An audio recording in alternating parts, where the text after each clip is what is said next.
इमरान खान का अहम बयान, साजिश करने वालों के बारे में टेप रिकॉर्ड कर दी है। अगर मुझे कुछ हो गया तो वो टेप अवाम के सामने आ जाएगी और फिर अवाम उन चारों लोगों को नहीं छोड़ेंगे। सरगोदा जलसे के दौरान इमरान खान का कहना था कि 4 लोगों ने बंद कमरे में बैठकर साजिश की और फिर मुझे नाअहल करवाने का मंसूबा बनाया। एक टेप रिकॉर्ड करवा दी है जिसमें इन 4 लोगों के नाम बताए हैं।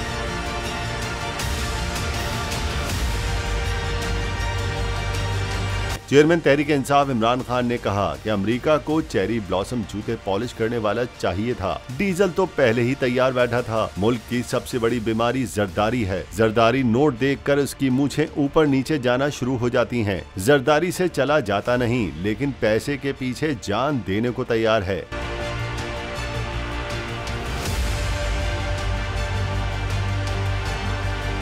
मुल्क में मौजूद साजिशी और ये तीनों इकट्ठे हो गए, लेकिन एक प्लान इंसान और एक अल्लाह बनाता है। अल्लाह ने लोगों के दिल मोड़ दिए। लोग सड़कों पर निकल आए। जिन्होंने साजिश की वो हक्के बक्के रह गए। कौम सड़कों पर निकल आई।